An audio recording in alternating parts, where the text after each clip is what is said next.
Good afternoon sir. Good afternoon sir. बैठ जाइए Pragya ji. Thank you sir. Pragya ji, आपने बीटेक किया है, जी सर, मैकेनिकल इंजीनियर। मैकेनिकल से आपने किया है। जी ट्वेल्थ में क्या क्या सब्जेक्ट रहा है आपका? Sir, physics, chemistry, maths, Hindi और इंग्लिश। अच्छा, 2008 में आपने क्या 10th किया है? 12th किया है। Yes sir. और उसके बाद गैप किया है? नहीं सर, फिर उसके बाद मैंने बीटेक किया है। हाँ, उसके बाद आपने सर, लिखा है कि 2008 में आपने 12th किया है और बीटेक आपका कंप्लीट 2013 में हुआ है। जी सर, तो गैप नहीं है? 1 साल का गैप। वही मैं पूछ रहा हाँ हूँ, जी गैप क्यों हुआ? सर, जेई की प्रिपरेशन करने लगी थी। अच्छा, आप जो है नायब तहसीलदार भी रही हैं। आप सर, मेरी सिलेक्शन हुआ था, बट मैंने मतलब सर इसको ज्वाइन नहीं किया, क्यों? क्योंकि सर इसी बीच मेरा बिहार पीसीएस में हो गया था, तो मैं उसमें शिफ्ट कर गई सर। मैं आपने यूपी की मतलब हो के आप बिहार क्यों चली गई? सर, मेरे हस्बैंड ऑलरेडी बिहार गवर्नमेंट में वर्किंग है, तो उस समय मुझे सर ये लगा कि मुझे आगे पढ़ाई भी करनी थी। नायब तहसीलदार की जो जॉब है थोड़ी ज़्यादा हेक्टिक थी, जो बिहार में मुझे पोस्ट मिली वो ऐसा था कि मैं उसमें अपनी पढ़ाई भी कर सकती हूँ, फैमिली लाइफ भी बैलेंस कर सकती हूँ। तो सर उस परिस्थिति को देखते हुए मैंने उस समय स्विच किया सर। ठीक है। आपका इंटरमीडिएट में क्या क्या रहा है इंटरमीडिएट सब्जेक्ट 12th में? सर फिजिक्स, केमिस्ट्री, और मैथ्स और हिंदी और इंग्लिश। अच्छा, जी आप बताइए, जनगणना 2027 जो होने जा रही है, जी सर। 26 है कि 27 है? मैंने गलत नहीं बोला? सर 26। पेपर में 27 दे रहा है, न्यूज़पेपर में। सर क्योंकि 1 अप्रैल 2026 से स्टार्ट हो रही है, तो सर मैं एक मतलब अगर आप परमिशन दे तो मैं एक गेस कर हाँ। सकती हूँ कि हमारा जो हिंदू कैलेंडर के हिसाब से शायद वित्त वर्ष 1 अप्रैल से लागू होता है। अच्छा, तो इसका शुभंकर क्या है? Sorry sir. शुभंकर नहीं पता है? जनगणना 2027 कुछ विशेषताएं बता दीजिए। सर जो ये जनगणना हो रही है सर, इसको होना था सर कोरोना पीरियड के टाइम, कोरोना की वजह से सर ये डिले हो गई। 10 साल में होती है सर। इस साल सर इस जनगणना में पहली बार ऐसा 1931 के बाद पहली बार ऐसा होगा सर कि कास्ट बेस भी सेंसस होगी, जिसमें सोशल इकोनॉमिक कास्ट सेंसस के अलावा सर पहले सिर्फ एससी और एसटी को इंक्लूड किया जाता था। अब सर ओबीसी का भी होगा, जिसमें सब कैटेगराइजेशन भी किया जा सकता है आगे जाकर के सर, तो इसको शामिल किया जा रहा है। अच्छा। जी इंग्लैंड और जर्मनी के औद्योगिकरण में अंतर क्या है? कहाँ अंतर आता है? सर अगर औद्योगिकीकरण देखा जाए तो स्टार्टिंग इसकी सर 19th सेंचुरी इंग्लैंड से हुई, क्योंकि सर इंग्लैंड के पास अपने कुछ ऐसे फैक्टर्स थे जो उसको प्रोवोक करते हैं। जैसे उनके पास सर एक ब्रॉड नवल बेस था सर, मतलब उनके पास एक मैरीटाइम पोर्ट सिस्टम अच्छा डेवलप था। वो सर जोग्राफिकली आइसोलेशन में थे, तो उस समय उन्होंने वॉर्स वगैरह नहीं फेस किए जो यूरोप ने फेस किए। और थर्डली सर उनका उपनिवेश बहुत ज़्यादा था, तो उनके पास रॉ मटेरियल्स थे। अच्छा, इस उपनिवेश का उसको फ़ायदा जो है कॉन्टिनेंटल सिस्टम के समय भी कुछ हुआ था क्या?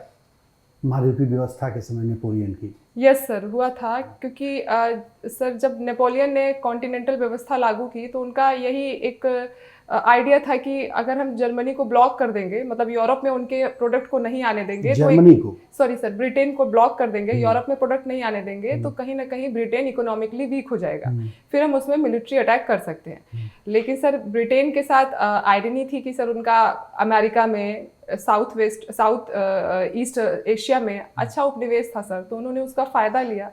तो सर इसका अच्छा, क्या नहीं आपको लगता नहीं कि जो गलती नेपोलियन किया था आगे चल के वही गलती हिटलर करता है? इतिहास दोहराता है अपने आप को। जी सर। क्या हुआ था उसमें, क्या स्थिति थी? सर नेपोलियन का भी जो राष्ट्रवाद था वो एक नैरो राष्ट्रवाद था सर। उस समय सर जो परिस्थितियां थी सर, एक मिलिट्री के बेसिस पे अपने राष्ट्र की सीमा को बढ़ाना, ज़रूरत से ज़्यादा वॉर में संलग्न रहना, यही चीज़ सर हिटलर के टाइम पे भी हुआ। एक आइडेंटिटी पॉलिटिक्स बनी सर, जिसमें नाजी सपोर्ट हुआ और बाकी के जो धन थे उनको सर मतलब उनके साथ गलत व्यवहार हुआ। तो इस तरीके का सर राष्ट्रवाद में आगे जा करके। अच्छा, ये बताइए, नाजीवाद और फाशीवाद जी सर। वर्ग समन्वय की बात करते हैं। जी महात्मा गांधी भी वर्ग समन्वय की बात करते हैं। जी इन तीनों के वर्ग समन्वय में अंतर क्या है? सर जो गांधीवाद का वर्ग समन्वय है, उनका ये कहना है कि पूंजीवाद और मतलब जो पूंजीपति हैं और जो साम्यवाद है, दोनों एक साथ को एग्जिस्ट कर सकते हैं। मतलब सर मिक्स्ड इकोनॉमी चल सकती है। जो पूंजीपति हैं, क्योंकि सर उनके पास टेक्नोलॉजी है, उनके पास पावर है, तो वो सर माइनिंग कर सकते हैं। और जो सर साम्यवाद से मतलब निचले तबके से जुड़े लोग हैं, वो सर अपने लेबर के थ्रू भी अपना जो है आजीविका का वो कर सकते हैं। तो अच्छा, आपको कहीं नहीं लगता कि गांधी का साम्यवाद जो है नाजीवाद और फांसीवाद के साम्यवाद से ज़्यादा कम्प्रहेंसिव है? यस सर, बिल्कुल है सर, क्योंकि वो को एग्जिस्टेंस की बात कर रहे हैं। दोनों एक साथ चल सकते हैं, सबका साथ सबका विकास है। लेकिन वही पूंजीवाद और फांसीवाद की बात आ जाए सर, तो ये थोड़ा नैरो है, इसमें दोनों को एक साथ को एग्जिस्टेंस नहीं मिलता। सर प्रज्ञा जी सर। तो मेरे दिमाग में तो पहला सवाल यही आ रहा है प्रज्ञा कि फिर आपका सिलेक्शन हो जाएगा, फिर आप छोड़ के बिहार चली जाएंगी? सर मैंने सारी पोस्ट इसीलिए नहीं भरी है, मुझे जो पोस्ट चाहिए अगर वो मुझे मिल जाती है तो मैं कौन नहीं सी पोस्ट आपको चाहिए प्रज्ञा? Sir deputy collector. ऐसा क्या है उस पोस्ट के साथ? सर क्योंकि मेरा 2-3 साल का वर्क एक्सपीरियंस रहा, मैंने ये देखा कि सर एक तो डिप्टी कलेक्टर सर पद ऐसा है जिसमें डाइवर्सिटी बहुत है। आपके पास डिसीजन मेकिंग के प्लेटफॉर्म्स ज़्यादा होंगे, आप ज़्यादा समाज के ज़्यादा वर्गों को छू सकते हैं। और दूसरा सर एक जॉब ज़्यादा मोनोटोनस नहीं लगती। जैसे अभी रिसेंटली मैं पंचायती राज विभाग में पंचायती राज ऑफिसर हूँ, तो सर मेरे पास पंचायत से जुड़ी काम आते हैं। लेकिन एक डिप्टी कलेक्टर होगी सर, तो मेरे पास लॉ एंड ऑर्डर भी होगा, पंचायत भी होगा, शिक्षा भी होगा। तो सर मुझे आपके डाइवर्सिटी। पति क्या करते हैं बिहार में? सर वो इस पोस्ट सर्किल पे? ऑफिसर है। कौन से ऑफिसर है? सर्किल ऑफिसर है। अच्छा, इसमें क्या होता है? सर जिस तरीके से यहाँ पे तहसीलदार का पद होता है, ऐसे ही वहाँ पर सर्किल ऑफिसर का पद होता है। तो आप एसडीएम हो जाओगे तो आपका परिवार कैसे चलेगा? वो आपसे नीचे हो जाएंगे? सर वो भी इंटरव्यू दे रहे कैसे? हैं। वो अच्छा, भी वो भी इंटरव्यू दे रहे हैं? Yes sir. तो वो भी इलाहाबाद मतलब यूपी से ही है? यस सर, हम दोनों लोग यूपी से। अच्छा, आप दोनों। तो आपने चयन किया बिहार जाने का, उन्होंने छोड़ के यूपी आने का चयन नहीं किया? सर चूंकि उस समय उनका पहले बिहार में सिलेक्शन हो गया था, यूपी में नहीं हुआ था, तो उन्होंने वो जॉब ले ली। मेरे पास अपॉर्चुनिटी थी सर, मेरा दोनों जगह हुआ। तो मुझे उस समय जो लगा कि मैं किस में ज़्यादा पढ़ सकती हूँ और किस में हम दोनों लोग मिल के पढ़ाई भी कर लेंगे और फ्यूचर में हम स्विच भी कर सकते हैं, तो सर मैं वहाँ पर चली मतलब गई। आप अपने आप को कमजोर समझते हैं? अगर वो आते तो वो काम भी कर लेते, आप काम कर लेते हो, साथ में पढ़ भी सकते थे। सर नायब तहसीलदार की जॉब प्रोफाइल मैंने पता की सर, पढ़ तो नहीं पाती। इक्विवेलेंट ही है ना वहाँ की और यहाँ की? सर आपने का देखा। वर्कलोड बहुत है सर यहाँ पर। वहाँ मुझे तो सैटरडे एसडीएम में तो और वर्कलोड हो तो जाएगा। सर उसके बाद मुझे नई पढ़ाई करनी है। एसडीएम मेरा लास्ट सर प्रेफरेंस है, मतलब फर्स्ट प्रेफरेंस है। अगर मुझे पहले भी यहाँ एसडीएम मिल जाता तो और मैं नहीं नहीं मिलेगा तो? सर फर्दर प्रिपरेशन करूंगी सर। ये मेरा 6th अटेम्प्ट है, इंटरव्यू देने जा रही हूँ 6 टाइम। प्रज्ञा का मतलब क्या होता है? सर प्रज्ञा का मतलब इंटेलेक्ट होता है, विजडम से एक लेवल और स्ट्रॉन्ग, जैसे विजडम मतलब एक बुद्धि सर, जो एक संज्ञात्मक बुद्धि है जिसके बारे में हम चीज़ें समझते हैं, जानते हैं, पर चीज़ों को यूज़ करना। विवेक और प्रज्ञा में अंतर है? जी कैसे? सर विवेक और प्रज्ञा मतलब समान है, बुद्धि और अंतर प्रज्ञा कहाँ में। पे? अच्छा, बुद्धि में, प्रज्ञा में और विवेक में, तीनों एक नहीं, इन तीनों में से दो एक हैं। जी सर, बुद्धि सिर्फ एक कॉग्निटिव पक्ष है जो हमें ये बताती है कि क्या चीज़ है, उसके क्या कारण है। लेकिन जो विवेक या विजडम या प्रज्ञा, जो ये वर्ड है सर, ये हमको उस चीज़ को मोरली यूज़ करना बताती है, एथिकल मोरल के साथ सर अपनी बुद्धि को इस्तेमाल करना बताती है सर। अच्छा, ये बताओ प्रज्ञा कि अब आप शादीशुदा हैं, कल को बच्चे भी होंगे। सर मेरी छोटी बेटी है 11 मंथ की। कितनी बड़ी है बेटी? 11 मंथ्स की है। 11 मंथ। अच्छा, किस तरफ उसको सुलाने पे वो जल्दी सो जाती है, लेफ्ट और राइट? सर वो लेफ्ट साइड, वाई? क्योंकि सर ये साइंटिफिकली भी मैंने पढ़ा हुआ है, क्योंकि हमारा हार्ट लेफ्ट साइड होता है सर, तो ब्लड सर्कुलेशन अच्छा रहता है, तो जनरली लेफ्ट साइड सोने का बेनिफिट भी होता है और हम प्रीफर भी करते हैं सर, हमारी बॉडी भी डिजाइन है। ब्लड सर्कुलेशन का ही नाता है उसका? सर इतना ही मुझे लगता है। आप माँ हैं, हार्टबीट से जुड़ा हुआ होता है ना? जी सर। वो आपके पेट में 9 महीने रहती है तो हार्टबीट सुनती है, वो सबसे नज़दीक होती है हार्टबीट के, तो उसको सेफ फील होता है, इस वजह से वो लेफ्ट पे सो जाती है। उसका ब्लड सर्कुलेशन से कोई लेना नहीं है ना? अच्छा, आपने लिखा है कि आप पेंटिंग में आपकी रुचि है। जी सर। तो कोई ऐसी पेंटर का नाम बताइए विश्व इतिहास में जिसने कोई हिस्ट्री क्रिएट की हो। सर इंडिया में जैसे एम.एफ. हुसैन World था, level पे पिकासो ऑफ इंडिया, पिकासो हैं सर। महिला? सर इंडिया के मुझे पता है सर, जैसे अमृता शेरगिल हैं, और वर्ल्ड का तो सर सॉरी वर्ल्ड का नहीं पता। 1939 में लेडी हैं, उनके बारे में पढ़ के जाना, पेंटिंग पे बात कर सकते हैं। जी सर। और प्रज्ञा, और क्या ही पूछा जाए, आपने तय कर लिया है कि आपको एसडीएम बनना है। मान लीजिए आप एसडीएम बन गई और आपके पति भी एसडीएम बन जाए, तो सबसे पहली सूचना किसको देना चाहेंगे? सर ससुराल को या मायके को? सर दोनों जगह देना कैसे, एक साथ कैसे देंगे? दोनों को लगा? सर अपने पेरेंट्स को, अपने मम्मी पापा। मतलब वहाँ चुनाव आपका ठीक है और यहाँ पे अभी आपके चुनाव में थोड़ी दिक्कत है।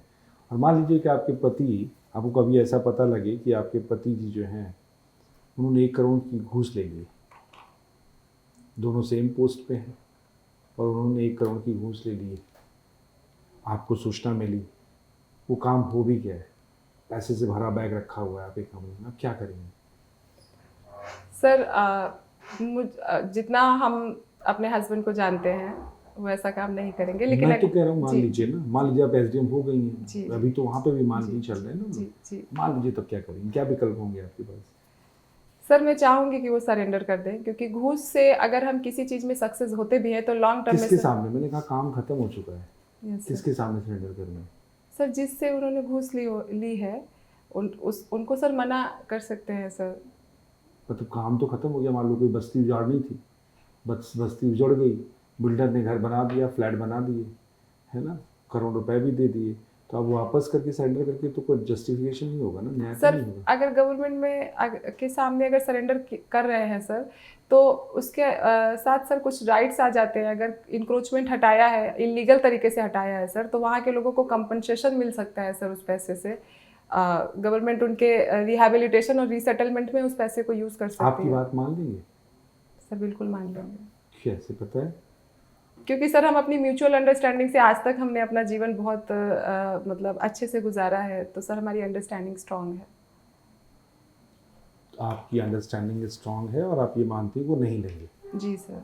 और अगर आपने ले लिया और पतिदेव ने आपको कहा कि आप सरकार के सामने सरेंडर कर दीजिए और आपकी नौकरी चली गई एसडीएम की, ऐसे भी तो संभावनाएं हो सकती है ना? सर आपको जेल भेज दिया जाए।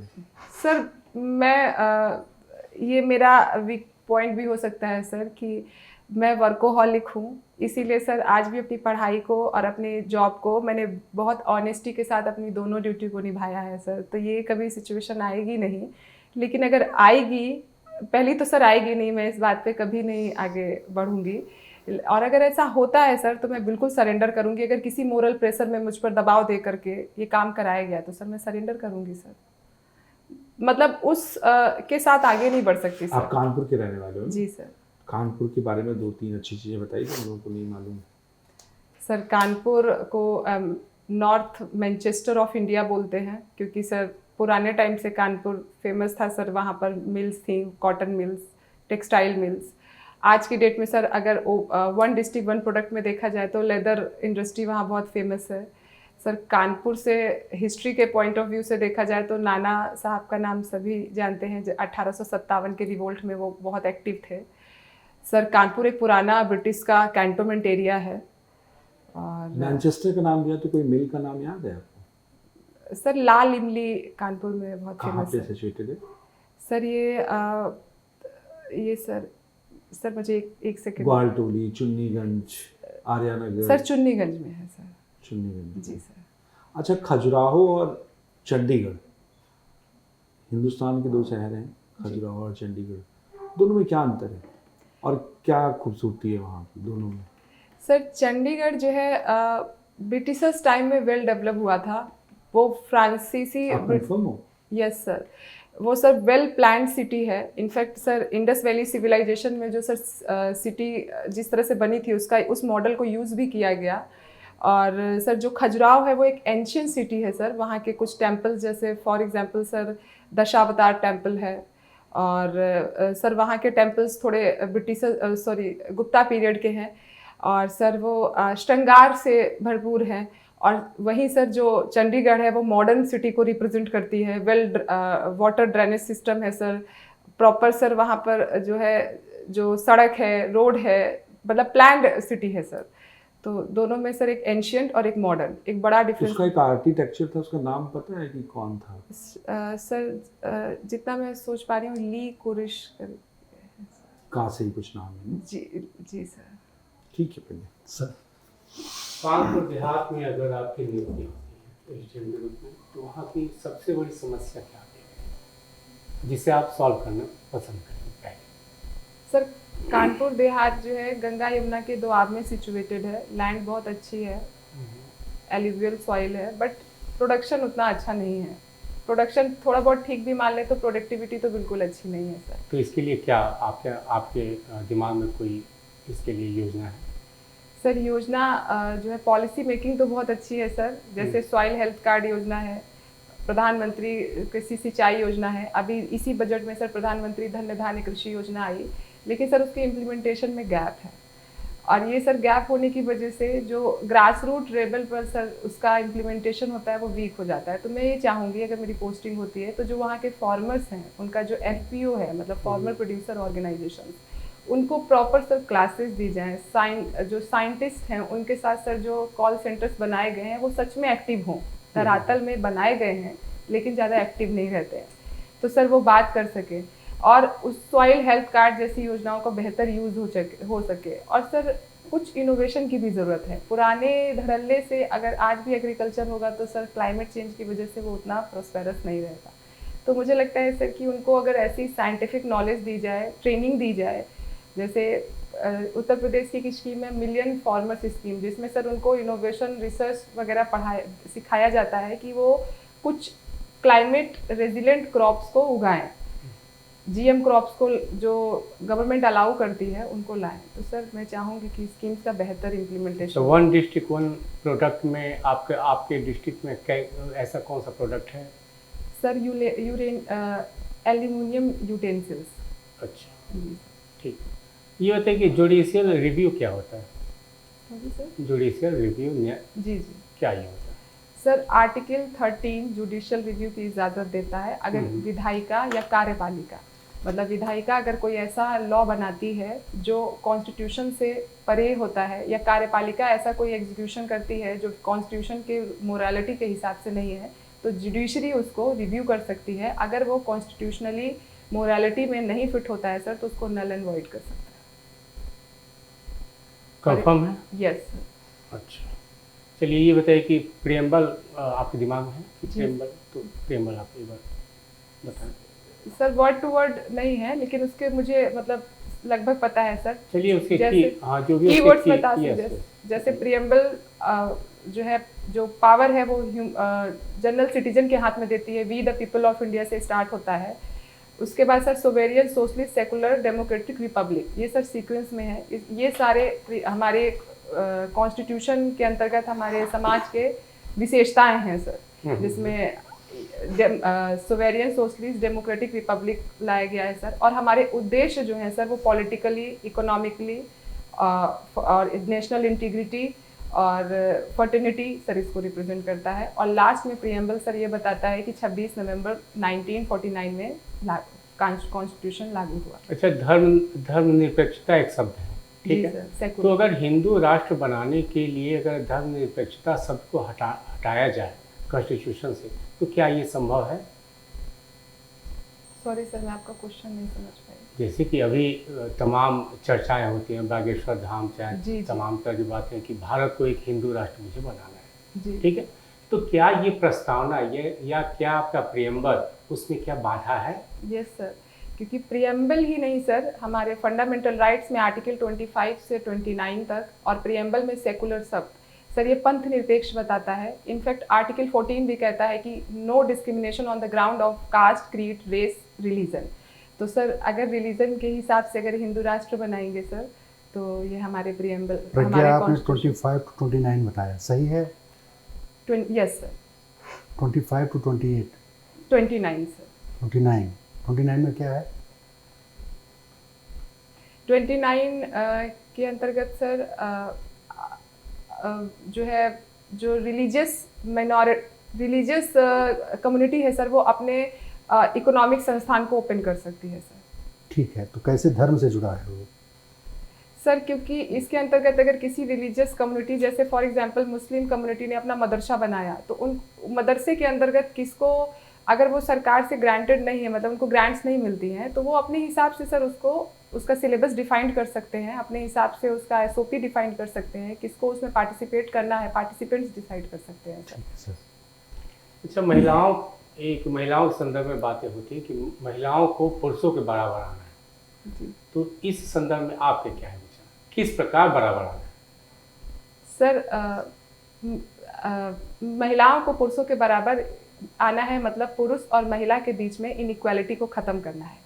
एसडीजी गोल भी हमारा 5th ये कहता है कि महिला और पुरुष में मतलब जेंडर इक्वालिटी होनी चाहिए। विडंबना यही है सर कि आज भी अगर जिस तरह से स्थिति चल रही है, अगर यही रही तो 132 साल लगेंगे महिला और पुरुष को साथ आने के लिए। तो इसमें तो आप इक्विटी से अर्थ आपका क्या है? सर इक्वालिटी का मतलब ये है कि अगर महिला सोशल, पॉलिटिकल, कल्चरल हर चीज़ में पुरुष के बराबर पार्टिसिपेट करे सर। आज भी सर अगर देखा जाए तो अगर एक महिला वर्क प्लेस पर जा रही है, काम कर रही है, तो वो डबल बर्डन का शिकार है, क्योंकि एक जनरल पैट्रियार्की मानसिकता में देखा जाता है कि बच्चे को पालना माँ का काम है। लेकिन ये जब तक सर ये नहीं जाना जाएगा कि बच्चे को पालना दोनों को बराबर का काम है, एक हाउस होल्ड रिस्पॉन्सिबिलिटी और प्रोफेशनल लाइफ की रिस्पॉन्सिबिलिटी दोनों बराबर पे करते हैं, पॉलिटिकल राइट्स, इकोनॉमिक राइट्स दोनों के बराबर है, वही सर इक्वालिटी, समान भागीदारी की बात। समान भागीदारी। जी सर। ठीक है। ठीक है।